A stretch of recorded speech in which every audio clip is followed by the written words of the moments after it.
Исәнмесез, сез милләт яшәешен яктыртып баручы татарлар тапшыруын карыйсыз. Бу атнада студияда мин, Эльвира Хөснетдинова, эшлим. Бүген безнең программада. Казанда Пермь татарлары яңа китап тәкъдим итте. Основной задача был татар халкының геройлыгын күрсәтергә, бөтен татар халкын. Оренбург өлкәсенең татар каргалысында авылдашлар очрашты. Анда хезмәт иткән егетләрнең йөрәкләре жу итеп китсен өчен генә менә күрсәтәм, бу стилизованный флаг безнең. Свердлау өлкәсе Уфа шигъри авылы һәм шәхесләре. Татарлыгыма шатланып, горурланып яшим мин. Түбәтәйдә, Сабантуйда натур уйлы татар мин. Пермь краеның халык осталарында кунакта. Бөтен җир эшли, монда аяклар эшли, баш эшли, кул эшли. Дөньяда көн сайын яңалыклар булып тора. Билгеле, безгә милләттәшләребез белән бәйле вакыйгалар мөһим. Тапшыруыбызны татар дөньясы яңалыклары башлый.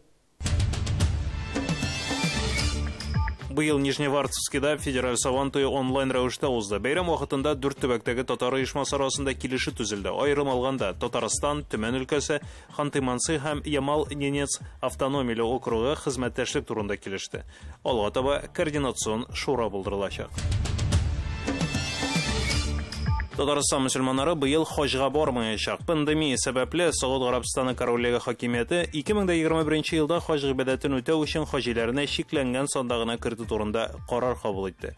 Хаҗ сәфәре бары тик корольлек территориясендәге дин кардәшләргә генә мөмкин булачак. Танылган галим Индус Таһировка Шихабеддин Мәрҗани исемендәге тарих институтының мактаулы докторы исеме бирелде. Гөләмәләр шурасы тарихчының 85 яшьлегенә багышланган иде. Очрашуда Индус Таһировның 2 китабы тәкъдим ителде. Үзбәкстан татарлары Рөстәм Миңнехановтан җирле телеканалда татар телендә эфир вакыты алуда ярдәм сорады. Әлеге гозер Татарстан президентының Үзбәкстан татарлары белән Ташкентта узган очрашуында яңгырады. Рөстәм Миңнеханов хөкүмәт вәкилләре белән сөйләшергә вәгъдә бирде. Аның сүзләренчә, хәзер Татарстан Үзбәкстан белән элемтәләрне ныгытачак. Садри Максуди үз вакытында Төркия президенты вазифасына кандидатлыкка тәкъдим ителгән булган. Бу турыда аның кызы Төркиянең беренче хатын-кыз дипломаты Гадилә Айда истәлекләрендә язган. Россия һәм Төркия сәясәтчесе, дәүләт һәм җәмәгать эшлеклесе Садри Максуди 1954 елда Демократик партиядан Төркия президенты вазифасына кандидат буларак тәкъдим ителә, ләкин тәкъдим кабул ителми дип яза Татар-Информ. Әлмәттә пешән базары узачак. Фестивальне оештыручылар, дизайнерлар, фермерлар, шәһәрчеләр, артистлар һәм татар шәһәр мәдәниятенә битараф булмаган шәхесләрне катнашырга чакыра. Җыен Әлмәттә 10-11 июль көннәрендә 12 сәгатьтән кичке 8-гә кадәр дәвам итәчәк. Журналистларны ислам турында дөрес язарга өйрәттеләр. Болгар Ислам академиясе һәм Татмедиа оешмасы журналистлар өчен укыту оештырды. Төрле лекцияләр, экскурсияләр, түгәрәк өстәлләр узды. Туган телләр һәм халыклар бердәмлеге елында республикада 5000-нән артык чара уздырыла. Алар татар телен үстерүгә юнәлгән. Бу мәдәни, мәгариф, спорт, иҗтимагый, сияси чаралар, күргәзмәләр.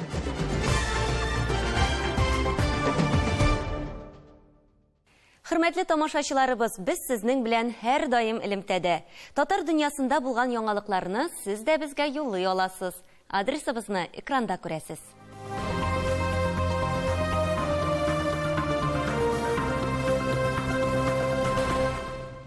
Казанда Пермь татарлары яңа китап тәкъдим итте. Ул Пермь татарлары ватан өчен көрәштә дип атала. Яңа басмада халкыбызның 120дән артык лаеклы кызуллары, шул исәптән 75 батыр турында мәгълүмат тупланган. Китапның авторы техник фәннәр докторы Данир Закиров. Пермь татарлары төбәк тарихын өйрәнүгә нинди өлеш кертә? Җан исәпкә ничек әзерләнә? Айзат Шәймәрдәнов дәвам итәр.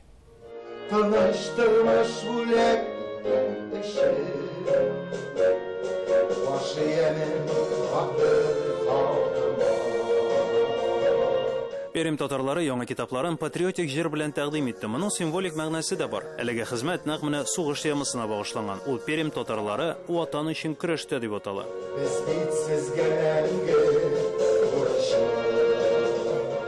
Китапның авторы Пермь татарлары мөхтәрияте рәисе Данир Закиров. Ул үзе тарихчы түгел, техник фәннәр докторы. Апас районында туып үскән, ләкин 18 яшеннән бирле Пермь өлкәсендә яши. Китапта 120дән артык татарның кыз уллары турында искә алына. Мин анда бөтен исторический материалларны җыйдым, и самое главное, минем основной задача болды инде татар халкының геройлыгын күрсәтергә, бөтен татар халкын.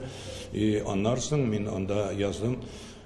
Пермь өлкәсендәге булган татарларның геройлыклары Пермь өлкәсенең, ул Молдов өлкәсе булган инде.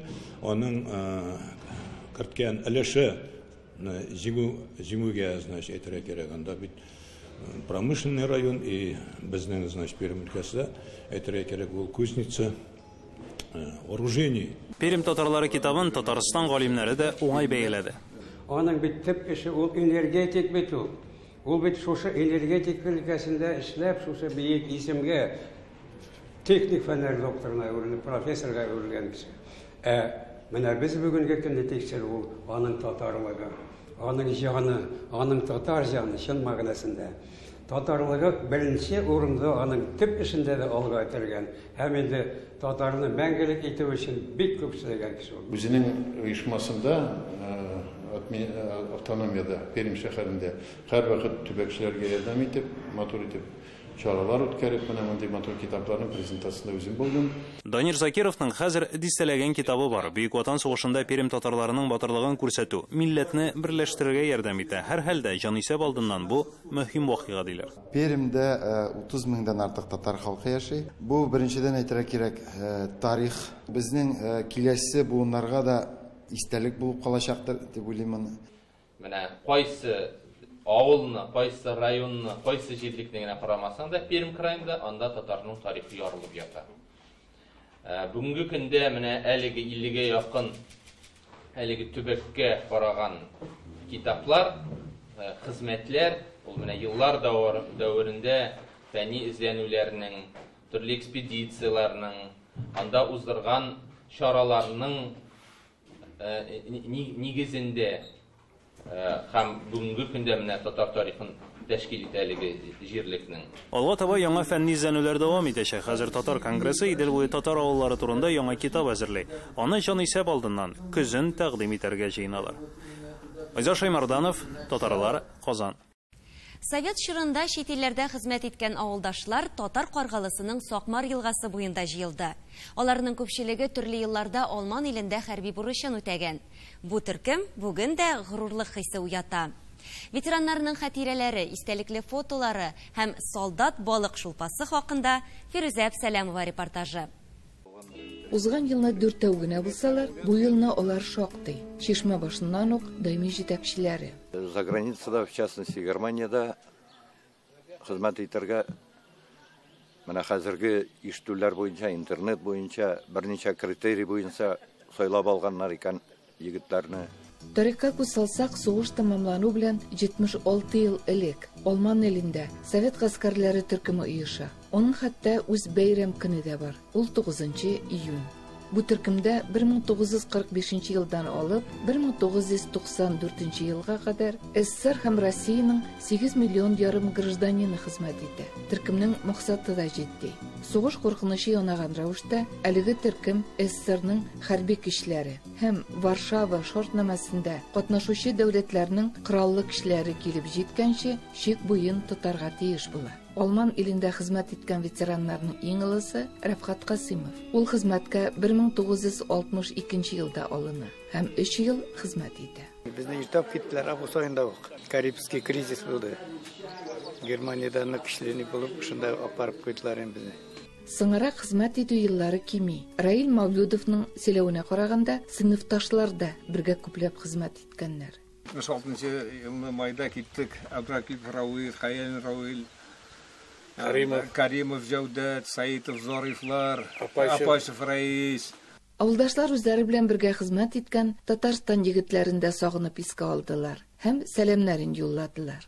76-78 хезмәт иттем. Татарстаннан Хафизов Инсаф дигән егет бар иде менә. Бергә төшкән гарчыкыбыз. Әгәр дә исән икән, сәлам. Аңарга. Менә син шулай дип әйттең дә, минем дә искә төшеп тора менә хәзер Казаннан Сабирҗанов Равил бар иде. Наводчик оператор булды, тоже бергә хезмәт иттек. Үзебезнең халык белән горурланырлык, татар егетләре белән. Хәтта Брюк полкта хезмәт итүчеләр дә була. Самарда менә Равил Рахматуллович Хаялин уже минем служить иткән ротага ротада служить иткән булган, хезмәт иткән булган. Андан ул призываться итте Германиягә.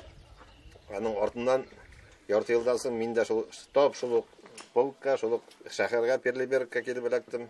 Әлеге елны Алман илендә хезмәт иткән ветераннарга Маҗарстан белән Польшадагылар да килеп кушылды. Күпме генә ел үтмәсен, татарны сагына икән. Менә Татарстан егетләре бар монда менә. 43 ел үтте инде. Хәтер белән чыкты, күбесенең фамилиялы исемнәре. Менә бер егетнең генә исемдә калды. Татарстан егете Файзуллин Илдус. Мине күрсәң, сәлам сиңа зур. Ветераннарда солдат формасын киеп карау теләге дә көчле иде. Нигәдер бәләкәйләнеп ташлаган бит әле ул менә. Кем нинди шәһәрдә һәм ничек, кемнәр белән бергә хезмәт иткән? Очрашуның истәлек хатирәләре. Менә алар. Совет чорында илебезнең шикләрен саклаучы, Оренбур өлкәсенең 5000-гә якын халкы булган иң зур татар авылының татар егетләре. Әнә бит алар җыенны Варшава килешүе гаскәрләре ветераннары очрашуы дип атаганнар. Алар барысы да совсмотрларын, 9 майда полк байрагы белән шәһәргә чыгуларын хәтерли. Монда хезмәт иткән егетләрнең йөрәкләре жу итеп китсен өчен менә күрсәтәм, бу стилизованный флаг безнең. Үзебез тиктергән, язган. Менә вторая гвардейская танковая армия, 239 образцовый показательный полк, город Перлиберг. Хезмәттәшләр очрашуы солдат буткасы белән Сакмар елгасында тотылган балык шулпасыннан башка була алмый. Руслан балык шулпасы остасы. Ул Алман илендә үзе түгел, аның әтисе Исхак Муртазин хезмәттә була. Һәм әлбәттә, хезмәт иткән шәһәрләр, дембель альбомнарын һәм чемоданнарны бизәү хәтердә аерым истәлек булып кала. Берлиннан башлыйбыз.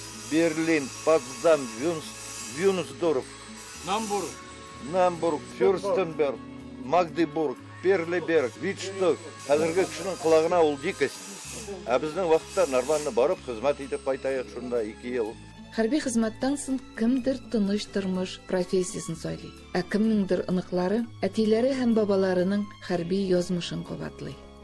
Оренбур өлкәсеннән Фируза Абсалямова, татарлар.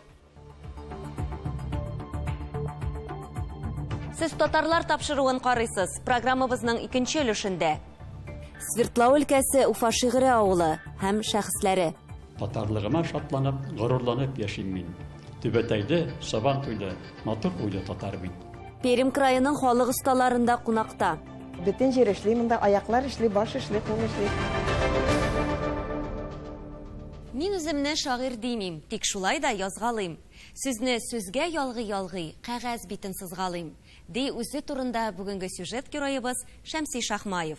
Яңа басылып чыккан хисләрем сезгә бүләк җыентыгыннан бу юллар.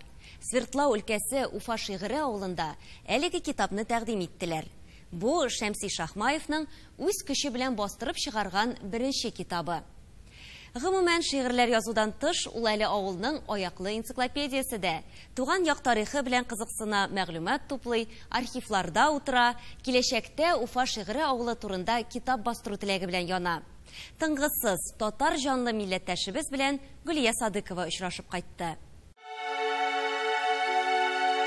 Табигатьнең монда гыйффәтлесе, заман җире теми үткәне. Һавасы саф, җитез зәңгәр күге, көмеш сулы шишмә күлләре. Шал Уралның ямлы төбәге бар. Шытырманлык монда урманнар. Уфа суы юган ярысында Шигыр дигән гүзәл авыл бар. Менә шулай хисләнеп урам буйлап атлыйбыз. Хисләнерлек шул. Уфа шигъри табигатьнең иң гүзәл урынында урнашкан. Монда каты бәгырьләр дә күңелләрен эшкәреп шигырь язарга мөмкин. Авылның исеме дә шул хакта бит. Мин бу версиягә каршы. Уфа шигырь безнең элек белеккә чакта бабайда әйтә торганнар иде. Яшәгән ди бабай, Шигыр дигән бабай. Аның булган 2 малае. Ул авыл аша уза торган булган юл, шул юлдан узучы юлбасарлар талап китә торган булганнар. Шуңа күрә бабай үзенең гаиләсен алып чыккан никә, елганың бу ягына. Улы малаемын монда калдырырга, Уфа елгасы буенда калдырырга, икенче бәләкәрәк малаен нигә алып киткән Әртә елгасы буена.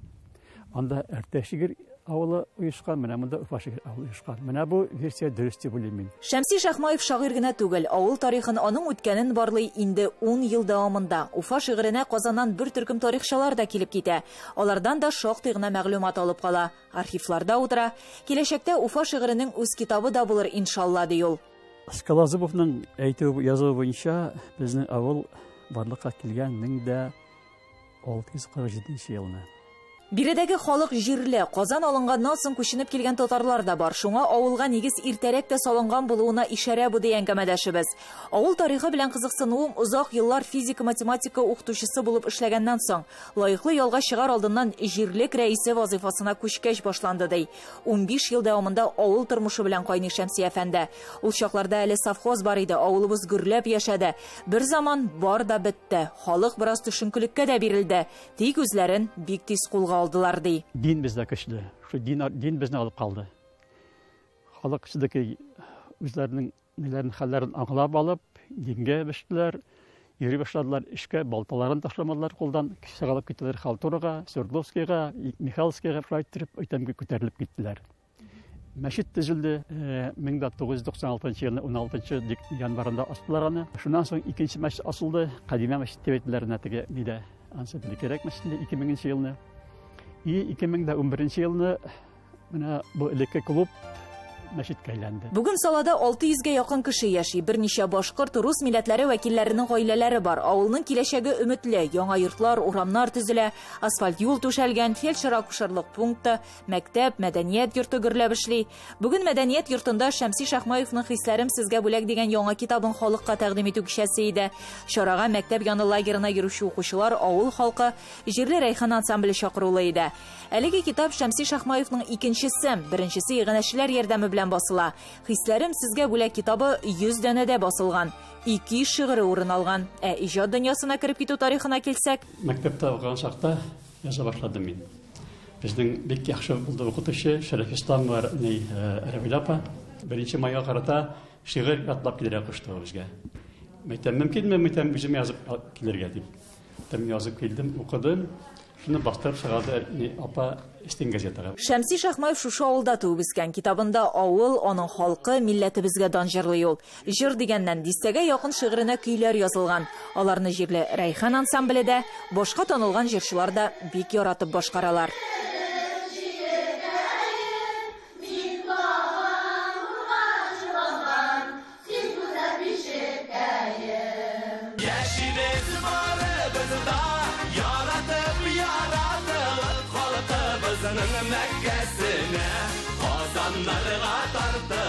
Киләчәктә дә үз йөзебез, телебезне саклап, милләтебез белән горурланып яшәргә язсын ди Шәмси Шахмаев.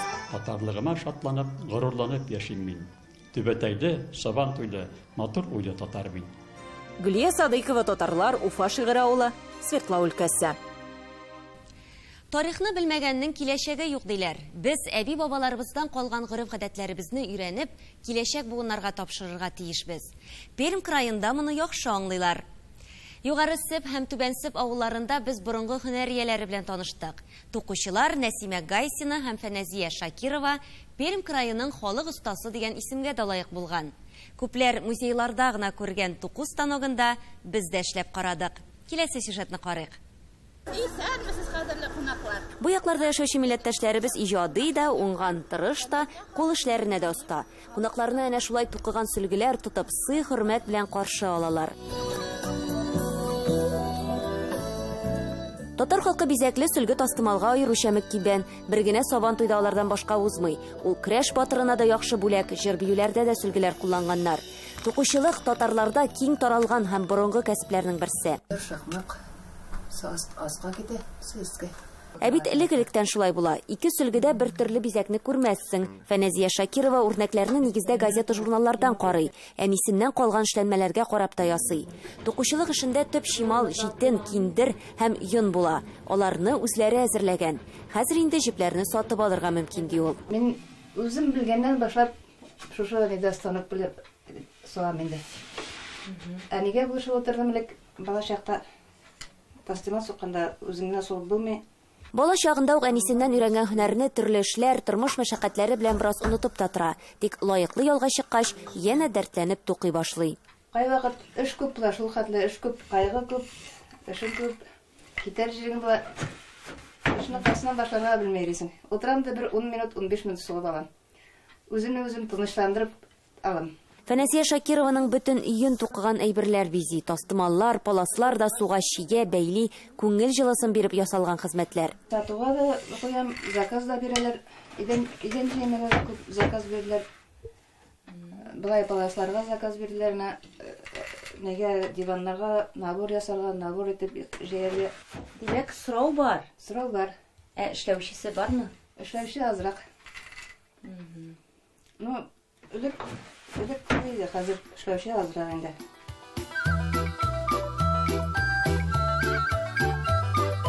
Әмрә бу уста Югарысып авылыннан Нәсимә Гайсина, аның әнисе заманында танылган тукучы була. Элек кияүгә барган, киткән кызларга биренә биргәннәр. Алар хәзердә кабатлана башлады. Мин, например, миннән бик күп кешеләр паласлар сатып алалар. Кызлар кияүгә китә дип. Тастымаллар да эшлибез. Шигү әйберләрен эшләдек, электән инде эшләдек. Мин шул вакытта әни белән кызыксынып, шул вакытта ук эшли башладым бу эшләрне. Мондый мөмкинлекне без дә кулдан ышкындырмадык. Сөлге тукып карарга булдык. Булай урап алырга. Уралды уже, мин урадым. Әнә монда арасы бар. Шунда бу кул шул кул белеп бирәсез монда хәзер. Безгә бик вак катлаулы эш булып тоелды. Тик 72 яшьлек Нәсимә Гайсина аның бер авырлыгы да юк ди. Току станогы янында күңеле белән ял итә икән. Бер дә авырлыгы юк аның. Ну бөтен җир эшли, монда аяклар эшли, баш эшли, кул эшли. Бөтен җирен санарга кирәк. Барыбер шутын да белергә кирәк. Алы шутламасаң бу үрнәкләр матур чыкмый инде. Безнең әнә татар үрнәге основной үрнәк шушы Патмуш үрнәк дигәннәр электән калган әниләрнең үрнәге. Нәсимә Гайсинаның хезмәт җимешләрен Санкт-Петербургтан, Алман иленнән дә килеп алганнар. Күп кенә музейларга сораганнар. Ә бер тукыган сөлгесен Татарстан Республикасы президенты Рөстәм Миңнехановка да бүләк иткән. Кызыксына башладык, укучылар да киләләр безгә инде. Әле без булыш белгенә тукталмыйбыз, клубларга йөрибез. Нәсимә Гайсина төрле күргәзмәләргә дә катнаша. 2 тапкыр Казанда, Чиләбе, Сыктывкар, Пермь крае округларында эшләрен тәкъдим итә. Күргәзмәләргә йөрсәк тә күрәбез инде эшләрне күрсәтәләр. Ул иске сандыктан алган этнографияны алып күрсәтәләр. Ә безнең шушы күргәзмәләрдә бүгенге көндә эшләнгән эшләр шул куандыра да инде. Без үзебезнеке тугучылыкны саклап калдык. Шушы темага без проектлар язабыз. Мәдәният министрлыгына Пермь краеның анан грантлар алабыз. Шул акчалыга инде без мастерская ачтык үзебезнеке. Район үзәгендәге току түгәрәгенә 5-6 кеше йөри икән. Димәк, әби бабаларыбызның күңел җылысын саклаган кәсеп киләчәк буыннарга да барып ирешәчәк. Эльвира Хөснетдинова, Татарлар, Пермь крае. Милләт дип кычкырудан гына милләтнең хәле яхшырмый дип яза шагыйрь, язучы Ләбиб Лерон. Милләтебезгә мәхәббәтне эш гамәлләребез белән күрсәтик, хөрмәтле тамашачылар. Исән сау булыгыз.